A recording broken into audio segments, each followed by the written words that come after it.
తెలంగాణ రాష్ట్రంలో తెలంగాణ రాష్ట్ర సాధన కోసం ఒక ఉద్యమ పార్టీగా అవతరించినటువంటి టీఆర్ఎస్ పార్టీ గులాబీ జెండా అధినాయకుడు కేసీఆర్ గారి నాయకత్వంలో తెలంగాణకు జరుగుతున్నటువంటి అన్యాయాన్ని, నీళ్లు లేక, నిధులు లేక,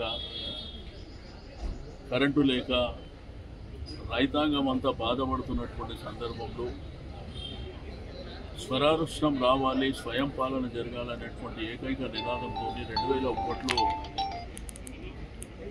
టీఆర్ఎస్ పార్టీ ఆవిర్భావం జరిగింది. మనందరికీ తెలిసింది. ఆ ఉద్యమం కూడా భారీ ఎత్తున అంటే సంబంధ వర్గాల సహకారం, నిరుద్యోగులు కావచ్చు, ఉద్యోగస్తులు కావచ్చు, అంటే తెలంగాణ సమాజం అంతా మా రాష్ట్రం మాకు కావాలి, ఒకప్పుడు హైదరాబాద్ రాష్ట్రంగా ఉన్నటువంటి ప్రాంతం కాబట్టి మా రాష్ట్రం మాకు కావాలనేటువంటి నినాదం మీకు అందరూ తెలుసు. 1969లోనే ప్రారంభమైంది. బట్ 1972లో పార్లమెంట్ ఎన్నికల్లో మంచి మెజారిటీ 11 సీట్లు గెలిపించినా కానీ అది సాధ్యం కాలేదు. సరే, ఢిల్లీలో జరిగినటువంటి పరిణామాలు కావచ్చు, మళ్ళీ వాళ్ళు పోయి కాంగ్రెస్లో విలీనం కావచ్చు, ఇవన్నీ జరిగినాయి. దాంట్లో దగ్గర ఒక 400 మంది చనిపోయినటువంటి సందర్భం కూడా మనం చూసినాం.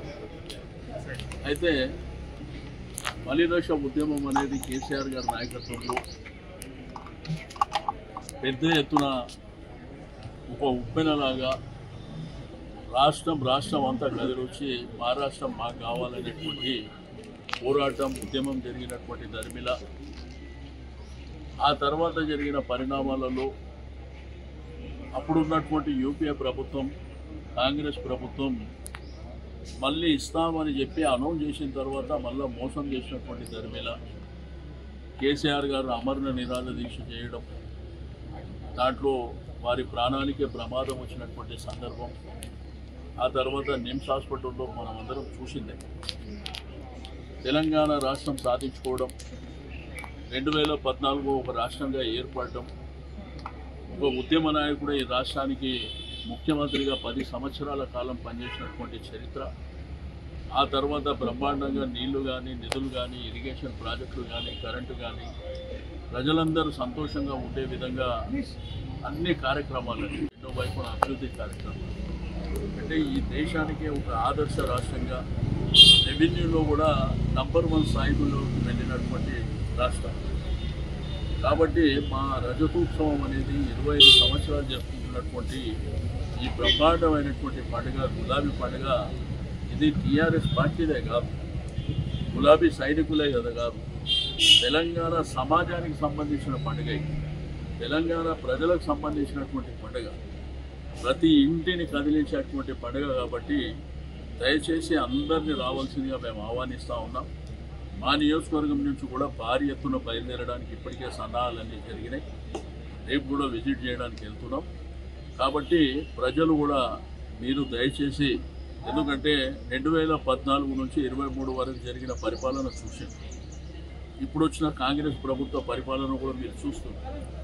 1.5 ఇయర్లోనే జరిగినటువంటి తేడాలను కూడా మీరు గమనిస్తున్నారు.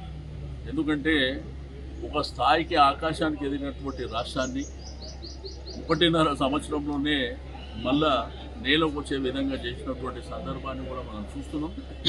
కాబట్టి ప్రజలకు అండాదండ, సంపన్న వర్గాలకు అండాదండ, మైనారిటీలకు అండాదండ, రైతులకు కానీ, యువకులకు కానీ, మహిళలకు కానీ బీఆర్ఎస్ పార్టీ, కేసీఆర్ గారి శ్రీరామ రక్ష. మీరు సోషల్ మీడియా చూసినా రైతాంగం కానీ, ప్రజలు కానీ ఇప్పుడు ఏం మాట్లాడుకోరో కూడా మనం చూస్తున్నాం. కాబట్టి అందరం కూడా మేము, మా పార్టీ నాయకులు, మా కార్పొరేటర్లు, మా మాజీ కార్పొరేటర్లు, మా ముఖ్య నాయకులు, డివిజన్ ప్రెసిడెంట్లు, ఉద్యమ నాయకులు అందరూ కూడా ఉత్సాహంగా బయలుదేరడానికి, మాకు డివిజన్లలో వస్తున్న ఇన్ఫర్మేషన్ ఏంటంటే మీరేమన్నా ట్రాన్స్పోర్టేషన్ ఏర్పాటు చేస్తే మేము కూడా వస్తామని వాలంటరీగా చాలామంది కూడా ముందుకు వస్తున్నటువంటి సందర్భం. కాబట్టి దీన్ని ఒక గొప్ప పండుగలాగా భావించి మేము ముందుకెళ్తాం. తప్పకుండా మీరు చూస్తారు, ఆ సభ చరిత్రలో జరగలేనటువంటి సభ జరగదు.